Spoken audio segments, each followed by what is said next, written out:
Daniel Carter had always felt that the lake behind his house was more than just a body of water. It was a sanctuary, a quiet retreat from the constant hum of life beyond his backyard. For as long as he could remember, the lake had been a place of peace, reflection, and simple joys. When Daniel was a boy, his father would take him there every weekend, showing him how to cast a line and wait patiently for the gentle tug that signaled a fish had taken the bait.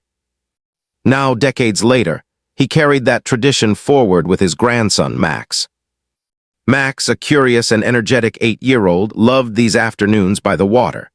He would squat at the edge of the lake, his small fishing rod clutched tightly in his hands, eyes wide with anticipation. Daniel would sit nearby, offering tips and telling stories of the lake's past, stories about quiet mornings when the mist rose off the water, the occasional family of ducks paddling along, and the times the sun painted the sky in streaks of gold and orange. These moments, Daniel thought, were priceless. The neighborhood, while private, had always been peaceful. Most residents respected each other's space, and the lake had been a shared yet unobtrusive part of the community. People walked along its edges, admired the scenery, and sometimes, like Daniel, fished in the calm waters. It was understood that the lake belonged to the neighborhood, but Daniel's property had one advantage: direct access to its edge. He had built a small dock years ago, careful not to intrude on anyone else's view. It was simple, sturdy, and perfect for casting a line. Recently, however, Daniel had begun to notice subtle changes. Notices began appearing on the community bulletin board. At first, they were polite reminders about keeping the lake area clean and avoiding loud noises. Daniel smiled at these. He had always been careful to maintain the dock and keep Max's toys from littering the shore. But the messages slowly shifted. There were new guidelines about restricting certain types of activity near the water, including fishing during particular hours. Some signs appeared directly by the lake, bold letters warning residents to adhere strictly to the community's rules. It was hard not to feel singled out. Daniel knew he wasn't the only one who fished, but somehow he felt the pressure mounting around him. Neighbors who once waved as they walked past his dock now looked away, murmuring greetings that lacked their usual warmth. It was as if an invisible wall had grown between Daniel and the rest of the community. One evening, after Max had gone home for dinner, Daniel sat on the dock, staring out at the calm water. The sky was painted in hues of pink and violet, the kind of scene that always reminded him why he cherished the lake so deeply. The gentle lapping of water against the wooden posts, the distant call of a heron, and the faint scent of pine in the air made the intrusion of worry feel almost surreal. Yet the notices and the subtle tensions could not be ignored. Daniel knew the Homeowners Association, or HOA, meant well in their own way. They wanted to maintain the neighborhood's charm, its pristine appearance, and the property values. But he wondered if they understood what they were affecting. The lake wasn't just a scenic feature, it was alive with activity and memories. It had its own rhythm, its own life. And every rule, every sign felt like a small disturbance in that rhythm. Determined to keep his tradition alive, Daniel began planning. He would continue his fishing trips with Max, document the lake's state, and make sure their weekends remained uninterrupted. At the same time, he decided to keep an eye on the changes the HOA was implementing. He wasn't looking for conflict, but he also wasn't willing to let the lake, his lake, become unrecognizable under rules he didn't fully understand. As the evening deepened into night, Daniel lit a small lantern on the dock. Its soft glow reflected on the water, creating dancing lights that mingled with the stars above. He imagined the seasons yet to come, quiet winter mornings when the lake would shimmer with frost, warm summer evenings with dragonflies skimming the surface, and countless weekends teaching Max the patience and joy that only fishing could provide. In that moment, Daniel resolved to protect this space, not through confrontation, but through observation, care, and quiet persistence. The lake had been part of his family for generations, and he intended to keep it that way. To him, however, the changes the HOA was planning would soon test his resolve in ways he could not yet imagine, turning the peaceful waters into the center of a challenge that would touch every corner of the neighborhood. And so, with the stars above and the gentle lap of water below, Daniel sat on his dock, ready to face whatever came next, holding on to the tradition that had shaped him, and hoping the lake would continue to shape his family for generations to come. The following week, Daniel noticed more changes at the lake. The HOA had placed new signs along the shoreline. They were simple enough at first glance, reminders about keeping the area clean and maintaining safety. But as he read further, the language grew stricter, emphasizing rules about when and how residents could use the water. Fishing allowed only during daylight hours was written on one, and another stated unauthorized use of the dock may result in a fine. Daniel frowned. His dock was on his property, and the hours suggested seemed arbitrary. Neighbors who had once waved and called out greetings now hurried past with their heads down. Daniel felt a subtle chill in the atmosphere. People he had shared quiet mornings with now avoided his dock as if keeping him at a distance. It was not hostile exactly, but the feeling of exclusion was unmistakable. He wondered if the HOA had spoken to them, emphasizing compliance in a way that made him appear troublesome. One afternoon, Daniel decided to address the situation directly. He walked to the small community office where the HOA meetings were held. The receptionist greeted him politely, but when he asked to speak with a board member, he was told they were in a closed session discussing lake improvement initiatives. Daniel's stomach sank. Closed sessions meant decisions were being made without his input, decisions that might affect the lake he had cherished for decades. Still, he refused to be passive. Daniel began documenting everything. Each notice, each new sign, and every neighbor interaction was carefully recorded. He photographed the signs, noting dates and locations. He wrote down conversations and observations in a small notebook he kept specifically for the lake. It became his way of preserving a record of both the lake and the subtle pressures building around it. At home, Daniel explained the situation to Max. The boy listened intently, eyes wide, as his grandfather described how rules seemed to be changing without warning. "They just want to make it look perfect," Daniel said softly, "but sometimes perfection isn't worth losing what we love." Max, with the honesty only a child could offer, asked, "Grandpa, will they take our dock away?" Daniel shook his head, squeezing his grandson's hand. "I don't think so, Max. But we'll make sure they don't take our time here." Evenings at the lake became quieter. Where once neighbors had fished alongside Daniel or waved from the trail, now only he and Max remained. Daniel began noticing small things too, the occasional glances from residents who seemed uncertain about their own use of the lake, and the subtle hesitation when anyone spoke of the rules. The HOA's influence was growing, not through confrontation, but through quiet pressure.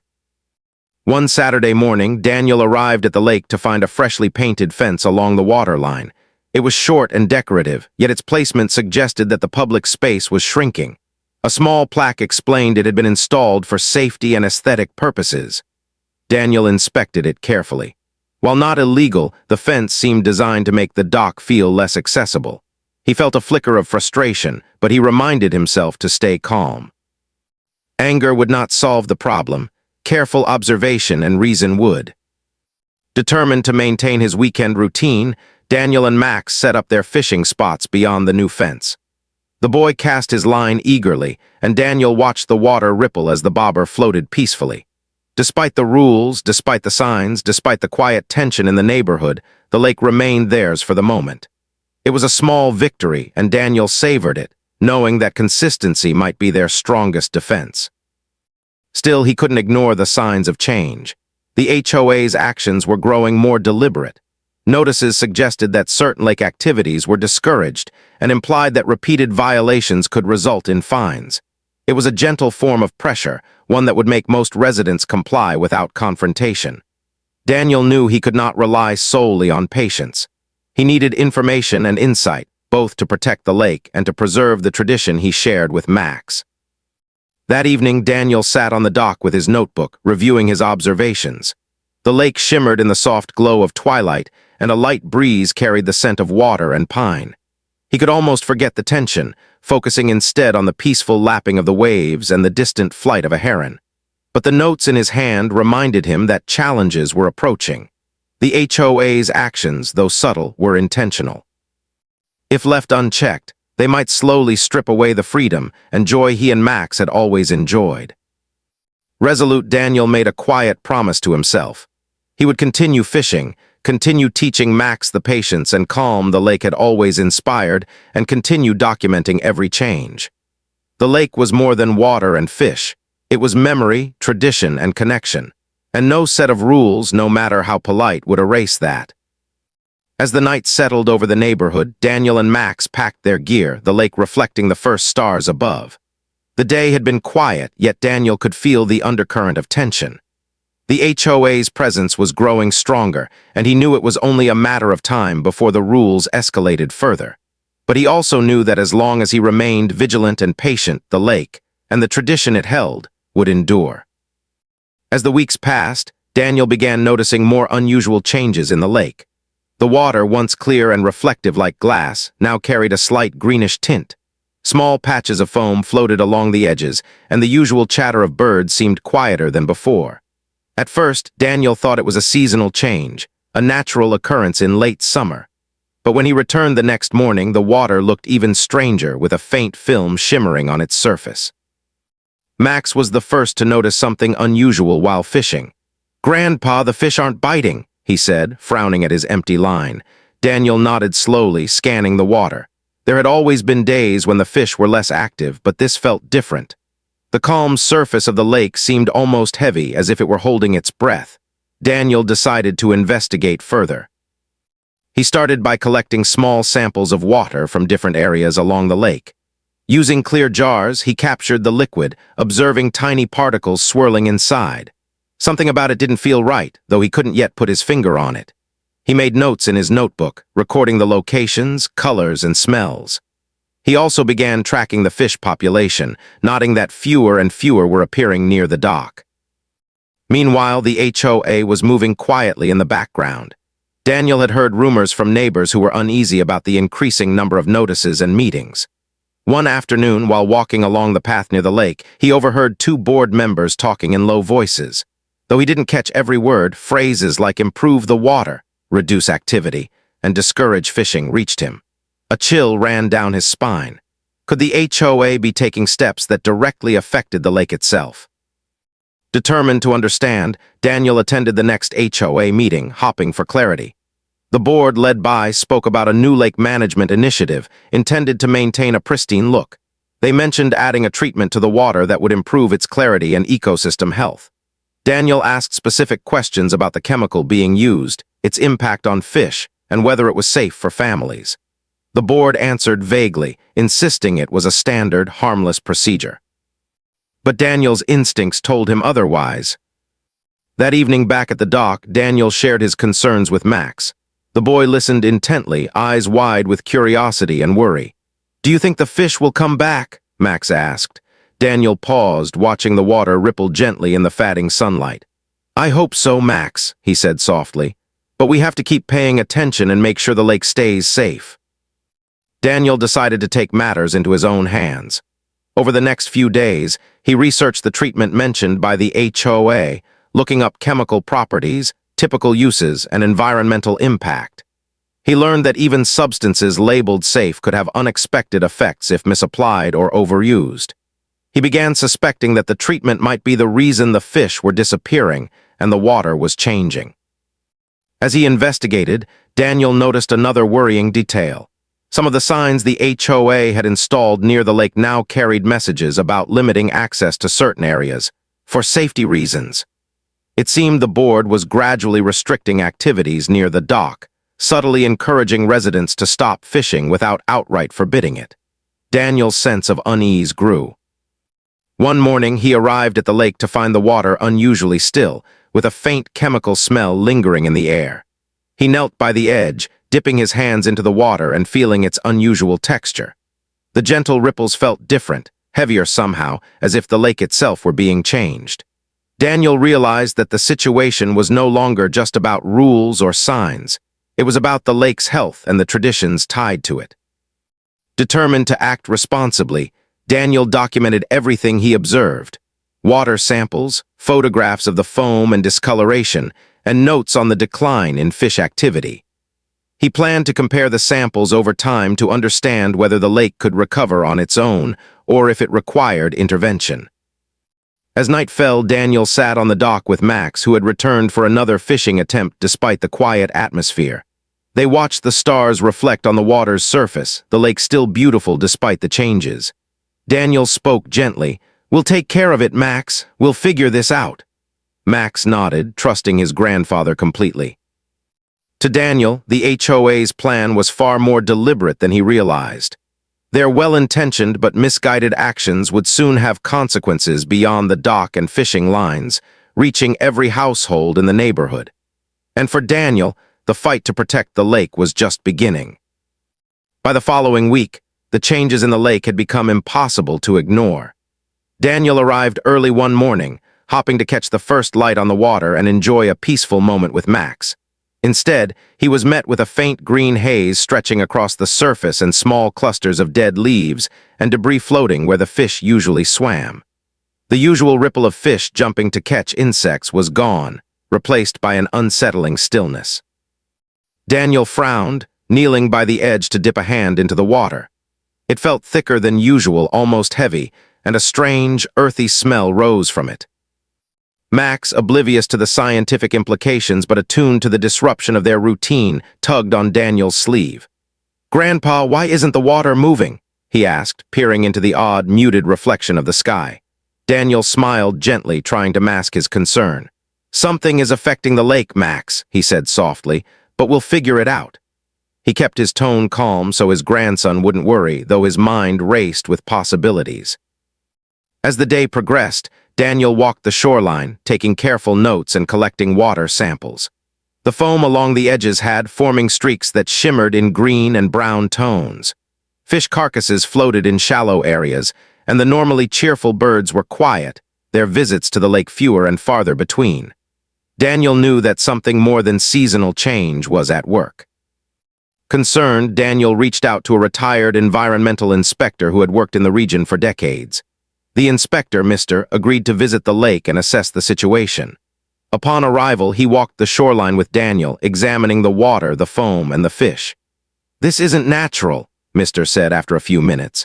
"It looks like some kind of treatment or chemical was added to the lake. The fish are stressed, and the ecosystem is unbalanced." Daniel felt a knot tighten in his stomach. He had suspected the HOA's involvement, but hearing it confirmed by an expert made the reality undeniable. He knew he had to act, both to protect the lake and the health of the neighborhood. "Could it affect the water we drink?" he asked. Mr. paused, considering the question carefully. "If your water source is connected to the lake, yes, it could," he said. The thought sent Daniel rushing home to inspect the water supply. He turned on the tap and noticed a faint odor, slightly metallic and unusual. He quickly filled a glass and compared it to the lake water. The similarities were alarming. The color, the smell, even the slight thickness matched the lake samples he had collected. Daniel's heart sank as he realized the HOA's actions might be affecting not just the lake, but every household in the neighborhood. Determined to understand the full impact, Daniel began documenting everything meticulously. He photographed the lake, labeled his water samples, and made notes of each observation. He also began discreetly talking to neighbors, asking if anyone had noticed changes in their water. Several families reported unusual smells and minor discoloration, though they assumed it was temporary or a plumbing issue. Meanwhile, the HOA continued its meetings behind closed doors. Notices about the Lake Improvement Initiative had grown more detailed, emphasizing safety and aesthetic reasons for limiting certain activities. Daniel suspected that the board was unaware of the larger consequences of their treatment. He hoped it was still possible to correct the situation without creating panic, but the risk to the community's water supply made action urgent. One evening, Daniel sat with Max on the dock, watching the sun dip behind the trees.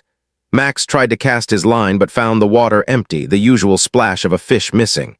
"Grandpa, will the fish come back?" he asked, his voice small and uncertain. Daniel took a deep breath and smiled, squeezing his grandson's shoulder.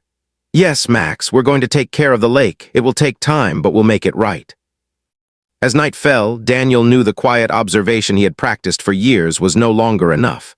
The lake, once a place of calm and reflection, had become the center of a problem that affected everyone around it.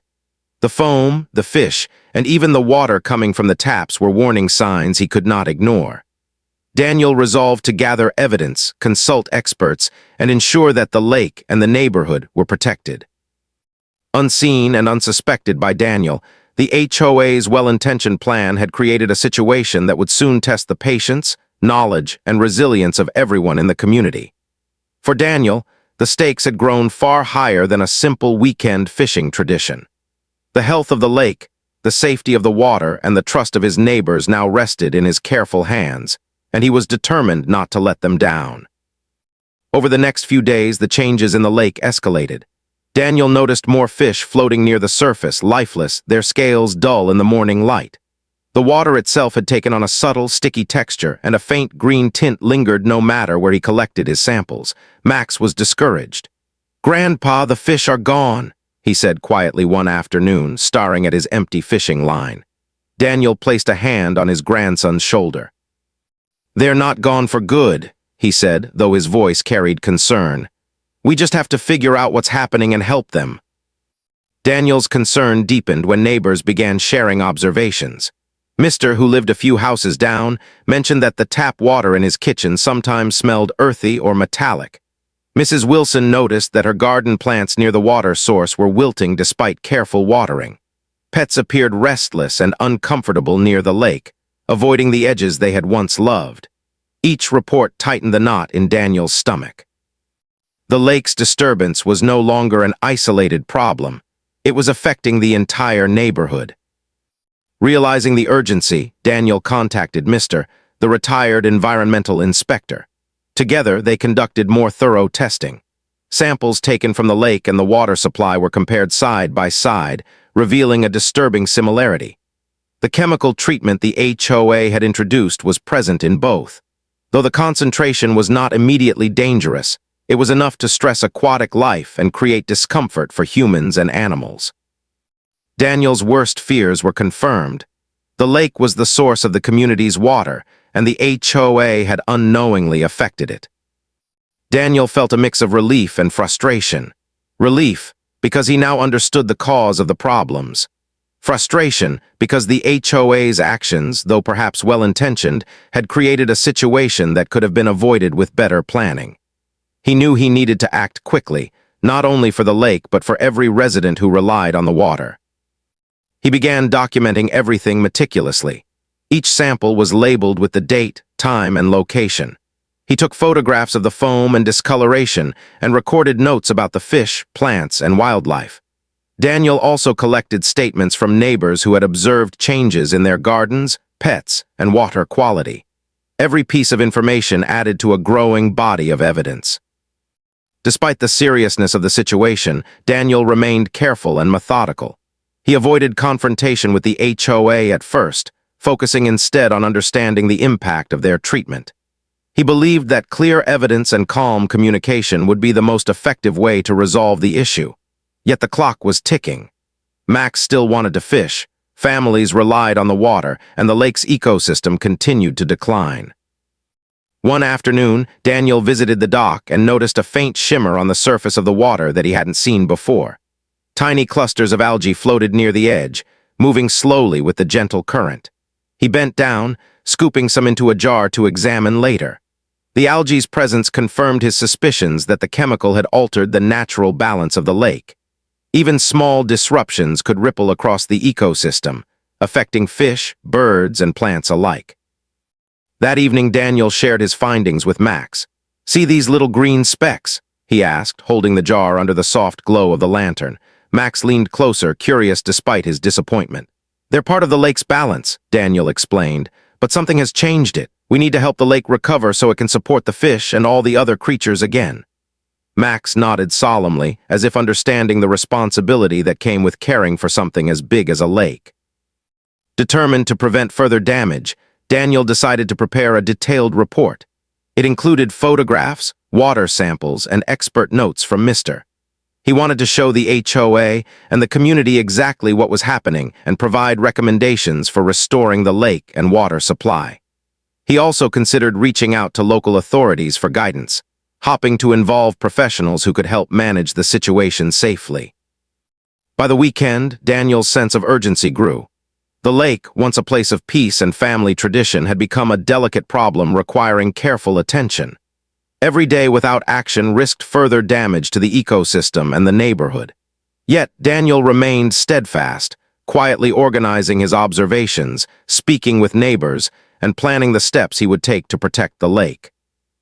As he sat on the dock one evening watching the sun dip below the trees, Daniel realized how much the lake meant to him, not just for fishing, but for the sense of connection it provided to his family, the neighborhood, and nature itself. The challenge before him was no longer just about enjoying the water. It was about protecting it, ensuring that the lake and its traditions could endure for generations to come. And for the first time, he felt the full weight of responsibility pressing on his shoulders. Daniel knew that observing and documenting the lake was no longer enough. The subtle effects he had noticed over the past weeks had now become clear signs of a larger problem. The HOA's treatment of the water had unintended consequences, and it was only a matter of time before these consequences affected every resident more directly. He decided it was time to collect stronger evidence, both to protect the lake and to ensure the neighborhood could respond effectively. The next morning, Daniel arrived at the dock with his notebook, water samples, and a small digital recorder. He carefully documented the state of the lake, noting the foam along the edges, the discoloration, and the lack of fish activity. Tiny algae clusters drifted lazily in the water, and a faint metallic scent lingered in the air. Daniel collected samples from multiple points along the shore, labeling each one meticulously. He even brought along a few jars to capture water directly from the tap in his home, knowing that this comparison would be essential to show the connection between the lake and the neighborhood water supply. Daniel also began speaking with neighbors more intentionally. He asked if they had noticed anything unusual in their water or gardens, and he encouraged them to record their own observations. Some were hesitant, unsure of how to confront the HOA, but many appreciated his careful approach and agreed to help. By the end of the week, Daniel had a small but growing collection of first-hand accounts and data points, all pointing to the same conclusion. The lake's chemical treatment had affected the wider community. Meanwhile, Daniel discovered an unexpected ally. Mr., the retired environmental inspector, offered to review his notes and samples. Together, they examined the water under a microscope, identifying traces of the chemical that matched the treatment the HOA had applied. Mr. explained how even small concentrations could disrupt aquatic life and subtly impact water quality for humans and pets.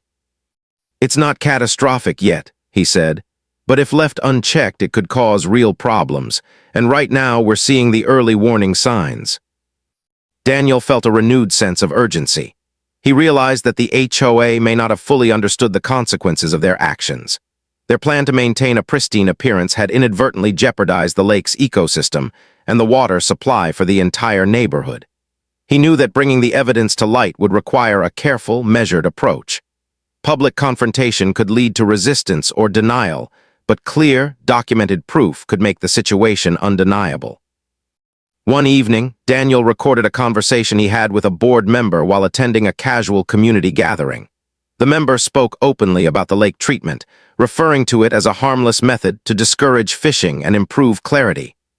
Daniel's hands shook slightly as he placed the recorder back in his bag. This was the piece of evidence he needed, a direct acknowledgement that the HOA had implemented the treatment without full awareness of its impact. As Daniel continued to gather evidence, he also considered the broader implications. If the chemical continued to circulate through the water supply, it could affect more than just the lake and backyard gardens.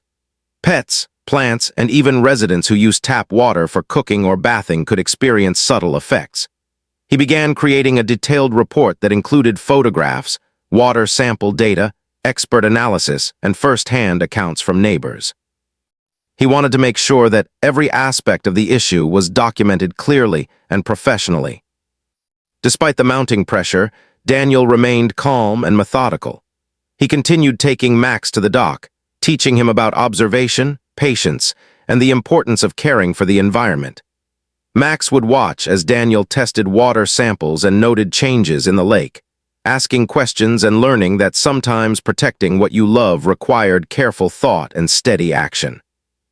One night, as Daniel reviewed his notes by the lantern light, he realized the situation had reached a critical point. The lake's health, the safety of the neighborhood's water, and the future of their fishing tradition depended on how effectively he presented the evidence. He could feel the weight of responsibility pressing down on him, but he also felt a sense of determination. He had the knowledge, the documentation, and the support of neighbors and experts. It was time to act. In the quiet of the evening, Daniel looked out across the lake, reflecting on the journey so far. What had begun as a subtle change in the water had grown into a challenge that affected an entire community. The lake was no longer just a place for fishing. It was a symbol of care, responsibility, and the connection between people and nature. Daniel knew the next steps would be critical. With careful planning and the evidence he had gathered, he could finally ensure that the lake, the water, and the traditions it supported would be protected for generations to come. Daniel knew that the next step was the most important one yet. He could continue documenting the changes in the lake, but unless the HOA and the wider community fully understood the consequences of the chemical treatment, the damage could continue. With Mr.'s guidance and the evidence he had collected, Daniel prepared a comprehensive report. It included photographs of the lake, water sample results, notes on the fish decline, and statements from neighbors who had observed changes in their water or gardens. He also included the recording from the board member admitting that the treatment had been implemented to discourage fishing. Daniel reviewed the report multiple times, making sure it was clear, factual, and professional. His goal was not to assign blame unnecessarily, but to show undeniable proof of the situation so that corrective action could be taken. On the morning of the next HOA meeting, Daniel arrived early with Max. The neighborhood hall was already buzzing with residents who had grown increasingly concerned about the changes in their water and the lake. Daniel could see the mixture of curiosity and unease on their faces. Some whispered about noticing odd smells or discoloration in their taps. Others mentioned plants or pets behaving differently. Everyone seemed to be waiting for answers. When the meeting began, the board opened with their usual statements about community improvements. Daniel quietly waited, taking notes and preparing to present his findings. As outlined the HOA's Lake Enhancement Program, a few residents shifted uncomfortably in their seats, realizing that the program might be connected to the changes they had observed. Finally, Daniel stood. His voice was steady but calm as he addressed the room. "I've been documenting changes in the lake and the water supply over the past several weeks," he began. "With the help of we've collected evidence that shows the treatment applied to the lake has affected both the ecosystem and the water supply for many residents." He presented his report methodically. Photographs of foam, algae, and dead fish were displayed, accompanied by water sample data showing traces of the chemical in both the lake and neighborhood taps. Statements from neighbors were read aloud, noting unusual water smells, wilting plants, and restless pets. Finally, he played the recording of the board member describing the chemical treatment's intended purpose. The room fell silent. Residents looked at each other in shock, some whispering to their neighbors. Daniel continued calmly, explaining that while the chemical was not immediately dangerous, it had disrupted the lake's ecosystem and could affect residents' water quality if left unaddressed. He emphasized that corrective action could restore the lake, protect the water supply, and ensure the neighborhood returned to a safe and healthy state. And a few board members exchanged nervous glances. The evidence was clear and undeniable. The initial plan, designed to maintain aesthetics and reduce fishing, had unintentionally created a situation that required immediate attention. Residents began asking questions, eager to understand what would happen next and how the lake would be restored. At that moment, county inspectors arrived unannounced. They had received a copy of Daniel's report and were there to conduct independent water tests. The inspectors walked along the lake with Daniel and observing the foam, discoloration, and algae. Samples were collected from multiple points in the lake and from household taps. The inspectors confirmed Daniel's findings. The chemical treatment had indeed affected the water supply and the aquatic ecosystem. The tension in the room shifted from uncertainty to action. Residents voiced concerns and asked the board how the situation would be addressed. Now realizing the seriousness of the oversight, acknowledged that the plan had unintended consequences. She assured the community that the board would cooperate fully with inspectors and environmental experts to restore the lake and protect the water supply. Daniel felt a sense of cautious relief. The evidence he had worked tirelessly to collect had convinced both the HOA and the community of the reality of the situation. Residents began discussing steps to support the restoration efforts, from volunteering for cleanup activities to monitoring water quality over time. The community, once quiet and divided on the lake issue, had come together with a shared purpose. After the meeting, Daniel and Max returned to the dock. The water still carried the faint green tint and the foam patches, but there was a sense of hope in the air. "Grandpa," Max said quietly, "will the fish come back?" Daniel smiled, watching the gentle ripples. "Yes, Max, it will take time, but we've done the right thing. We've started the process to make the lake healthy again." As the sun dipped behind the trees, casting golden light across the water, Daniel realized that the lake was more than a place to fish. It was a reminder of careful observation, responsibility, and community action. The challenge had been significant, but by remaining calm, diligent, and prepared, he had protected not only the lake but the traditions and safety of everyone who relied on it. And for the first time in weeks, as the gentle evening breeze rustled the leaves and the water shimmered faintly in the fading light, Daniel felt the quiet satisfaction of knowing that the lake, and his connection to it, was safe for the future. The weeks that followed the dramatic HOA meeting were a time of careful restoration and community cooperation. Daniel continued his routine visits to the lake, but now, instead of only observing, he joined teams of neighbors who were working under the guidance of environmental inspectors. Foam and algae were removed, water samples were carefully monitored, and fish populations were gradually restored. Daniel felt a renewed sense of purpose each morning as he walked along the shoreline, watching volunteers carry buckets, nets, and tools to help revive the ecosystem. Max was thrilled to be part of the restoration process. He learned how to plant aquatic plants to help clean the water, gently release fish into safer areas, and even monitor water quality using small test kits Daniel had taught him to use. "Grandpa, look, the water is clearing," Max exclaimed one afternoon, pointing to a small patch near the dock where the green tint had faded. Daniel smiled, pride and relief filling him. "Yes, Max, the lake is healing just like we hoped." The HOA, having faced undeniable evidence of the impact of their actions, shifted focus from regulation to restoration. Once strict and intent on maintaining appearances, worked alongside inspectors and residents to ensure every step followed safety and environmental guidelines. Residents who had felt tension or distance before now came together, sharing knowledge, supporting one another, and even enjoying small celebrations of progress. It was a transformation of both the lake and the community spirit. Daniel documented every stage of the restoration, not only for accountability, but also as a record of how careful observation and collaboration could solve a complex problem. Photographs showed gradual improvement in water clarity, the return of fish, and healthier plant life along the shore. He compared each set of data with previous weeks, noting how quickly the lake responded when treated thoughtfully and with care. His work became a quiet guide for neighbors who were curious about how ecosystems recover after human impact. Life slowly returned to normal. Fishing trips with Max regained their rhythm, the boy eagerly casting lines and checking bobbers while Daniel offered tips and gentle reminders about patience. Birds and small animals returned to the lake's edges, their presence a joyful confirmation of the ecosystem's resilience. The community, once divided and tense, now shared a collective sense of achievement. The lake had survived a challenge, and the neighborhood had grown stronger together because of it.